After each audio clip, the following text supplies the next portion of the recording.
जीवित पुत्र का व्रत कथा। एक बार नैमिसारण के निवासी ऋषियों ने संसार के कल्याण के लिए सूत जी से पूछा, हे सूत, कराल कलिकाल में लोगों के बालक किस तरह दीर्घायु होंगे? सो कहिए। सूत जी बोले, जब द्वापर का अंत और कलयुग का आरंभ था, उसी समय बहुत सी शोकाकुल स्त्रियों ने आपस में सलाह की कि क्या इस कली में माता के जीवित रहते पुत्र मर जाएंगे? जब वे आपस में कुछ निर्णय नहीं कर सकी, तब गौतम जी के पास पूछने के लिए गई। जब उनके पास पहुंची, तो उस समय गौतम जी आनंद के साथ बैठे थे। उनके सामने जाकर उन्होंने मस्तक झुकाकर प्रणाम किया। तदंतर स्त्रियों ने पूछा, हे प्रभु, इस कलयुग में लोगों के पुत्र किस तरह जीवित रहेंगे? इसके लिए कोई व्रत या तप हो तो कृपा करके बताइए। इस तरह उनकी बात सुनकर गौतम जी बोले, आपसे मैं वही बात कहूँगा जो मैंने पहले से सुन रखा है।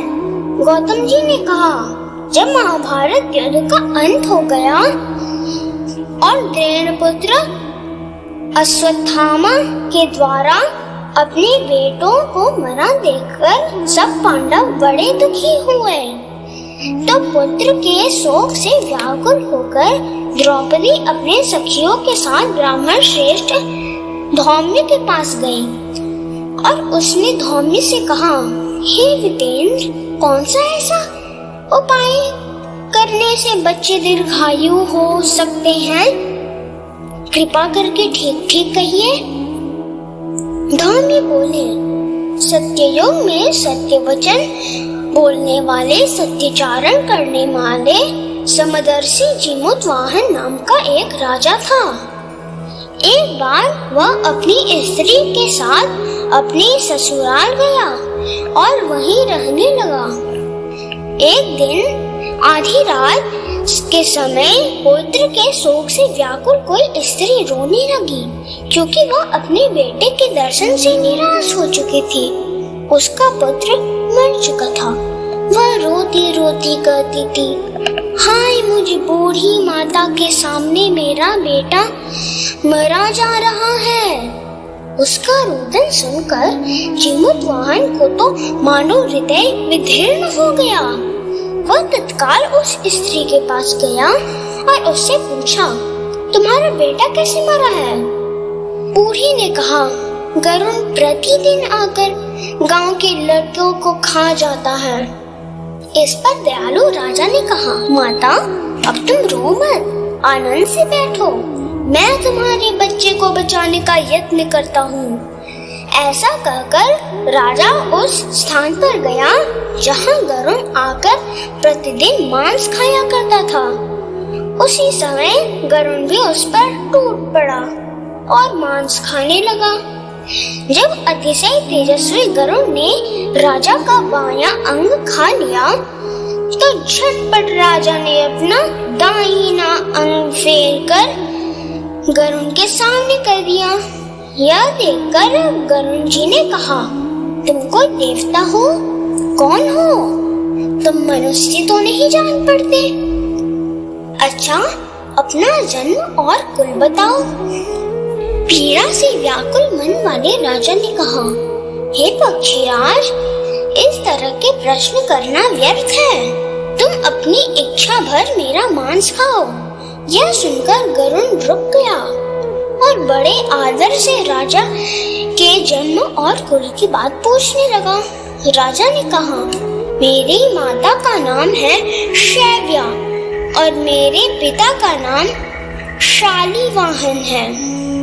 सूर्य वंश में मेरा जन्म हुआ और जीमूतवाहन मेरा नाम है।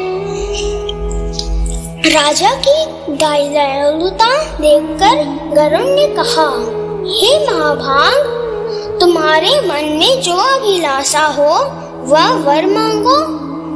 राजा ने कहा, हे पक्षीराज, यदि आप मुझे वर दे रहे हैं तो वर दीजिए कि कि आप अब तक जिन प्राणियों को खाया है वह सब जीवित हो जाएं। हे स्वामी, अब से आप यहाँ बालकों को न खाएं और कोई ऐसा उपाय करें कि जहाँ जो उत्पन्न हो वे लोग बहुत दिनों तक जीवित रहें। धौम्य ने कहा कि पक्षीराज गरुण राजा को वरदान देकर स्वयं अमृत के लिए नागलोक चले। वहां से अमृत लेकर उन्होंने उन मरे मनुष्यों की हड्डियों पर बरसाया। ऐसा करने से सब लोग जीवित हो गए जिनको पहले गरुण ने खाया था। राजा की त्याग और गरुण की कृपा से वहां वालों का बहुत कष्ट दूर हो गया। उस समय राजा के शरीर की शोभा दूनी हो गई थी। राजा की दयालुता देखकर गरुड़ ने फिर कहा, मैं संसार के कल्याण के लिए एक और वरदान दूंगा। आज अति आश्विन कृष्ण सप्तमी से रहित शुभ अष्टमी तिथि है। आज ही तुमने यहाँ की प्रजा को जीवन दान दिया है। हे वत्स, अब से यह दिन ब्रह्म भाव हो गया है। जो मूर्ति भेद से विविध नामों से विख्यात हो, वह त्रैलोक्य से पूजित दुर्गा अमृत प्राप्त करने के अर्थ में जीवित पुत्रिका कहलाई है। सो इस तिथि को जो स्त्री उस जीवित पुत्रिका की और उसकी आकृति बनाकर तुम्हारी पूजा करेंगी तो दिनों दिन उनकी सौभाग्य बढ़ेगी और वंश की भी बढ़ती होती रहेगी। हे महाभाग, इस विषय में विचार करने की भी आवश्यकता नहीं है। हे राजन, सप्तमी से रहित उदया तिथि की अष्टमी को व्रत करें, यानी सप्तमी वृद्ध अष्टमी। जिस दिन हो उस दिन व्रत न कर शुद्ध अष्टमी को व्रत करें और नवमी को पारण करें। यदि इस पर ध्यान न दिया गया तो फल तो नष्ट हो ही जाएगा और सौभाग्य तो अवश्य नष्ट हो जाएगा। जीमूतवाहन को इस तरह का वरदान देकर गरुड़ वैकुंठ धाम चला गया और राजा भी अपनी पत्नी के साथ अपने नगर को वापस चले गए। धौम्य द्रौपदी से कहते हैं, हे देवी, मैंने यह अतिशय दुर्लभ व्रत तुमको बताया है। इस व्रत को करने से बच्चे दीर्घायु होते हैं। हे देवी, तुम भी पूर्वक विधि से यह व्रत और दुर्गा जी का पूजन करो तो तुम्हारे अभिलाषित फल प्राप्त होगा। मयूराज धौम्य की बात सुनकर द्रौपदी के हृदय में एक प्रकार का कौतूहल उत्पन्न हुआ और पूर्वासीन स्त्रियों को बुलाकर उनके साथ यह उत्तम व्रत किया। गौतम ने कहा, यह व्रत और इसके प्रभाव को किसी एक चील ने सुन लिया और अपनी सखी सियारन को बतलाया। इसके बाद पीपल वृक्ष के शाखा पर बैठकर उस चील ने और उस वृक्ष के खोते में बैठकर सियारन ने व्रत किया। फिर वही मादा चील किसी उत्तम ब्राह्मण के मुंह से यह कथा सुन आई और पीपल के खोते में बैठी हुई अपनी सखी को सुनाया। सियारन ने आधी कथा सुनी थी कि उसे भूख लग गई और वह उसी समय सबसे भरे हुए शमशान में पहुंची। वहां उसने इच्छा भर मांस का भोजन किया और चील बिना कुछ खाए पिए रह गई और सवेरा हो गया। सवेरा वह गौशाला में गई और वहां गौ का दूध पिया। इस तरह नवमी में उसने पारण किया। कुछ दिनों बाद वे दोनों मर गए और अयोध्या में किसी धनी व्यापारी के घर में जन्मी। संयोग से उन दोनों का जन्म एक ही घर में हुआ, जिसमें सियारन ज्येष्ठ हुई और चील छोटी।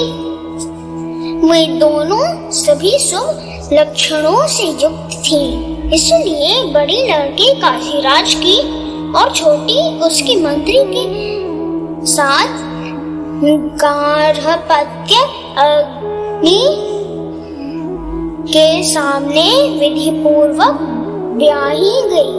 पूर्व जन्म के कर्मफल में वह मृगनयनी रानी हुई। जिसे किसी भी संतान को उत्पन्न करती वह मर जाता था और पूर्व जन्म की बातों को स्मरण करने वाली मंत्री की पत्नी ने अष्ट वसुओं के सदृश तेजस्वी 8 बेटे उत्पन्न किए और सभी जीवित हो गए। अपनी बहन के पुत्रों को जीवित देखकर ईर्ष्यावश राजपत्नी ने अपने स्वामी से कहा कि यदि तुम मुझे जीवित रखना चाहते हो तो इस मंत्री के पुत्रों को भी उस जगह भेजो जहाँ मेरे बेटे गए हैं, अर्थात इन्हें मार डालो। यह सुनकर राजा ने उस मंत्री के पुत्रों को मारने के लिए कई प्रकार के उद्योग किए, पर मंत्री पत्नी ने जीवित पुत्रिका के पूर्ण बल से बचा लिया। एक दिन राजा ने अपने आदमियों से उन पुत्रों का सिर कटवाकर पिटारी में रखवाया और वह पिटारी उनके माता के पास भेज दिया। किंतु वे 8 से बेशकीमती जवाहरात हो गए और भले चंगे वे 8 लड़के अपनी माता के पास वापस चले गए। उनको जीवित देखकर राजपत्नी को बड़ा विस्मय हुआ। अंत में वह मंत्री की पत्नी के पास आई और उसने पूछा, बहन, तुमने कौन सा ऐसा पुण्य किया है जिसमें बार बार मारे जाने पर भी तुम्हारे बेटे नहीं मरते? इस पर मंत्री पत्नी ने कहा, पूर्व जन्म में मैं चील थी और तुम सियारिन। हमने और तुमने 7 साल जीवित पुत्रिका का व्रत किया था। तुमने व्रत के नियमों का भली भांति पालन नहीं किया था और मैंने किया था। इसी दोष से है बहन, तुम्हारे बेटे नहीं जीते हैं। ओ राजरानी, अभी तुम उस जीवित पुत्रिका व्रत को करो तो तुम्हारे बेटे दीर्घायु होंगे। मैं तुमसे सच सच कहती हूँ। उसके कथा अनुसार रानी ने व्रत किया, तभी उसके कई बेटे सुंदर और दीर्घायु होकर बड़े बड़े राजा हुए। सूची कहते हैं कि सब प्रकार का आनंद देने वाला मैंने यह दिव्य व्रत बताया है। स्त्रियों चिरंजीवी संतान चाहती हो तो विधि पूर्वक यह व्रत करें। बोलो जीमुतवाहन महाराज की जय।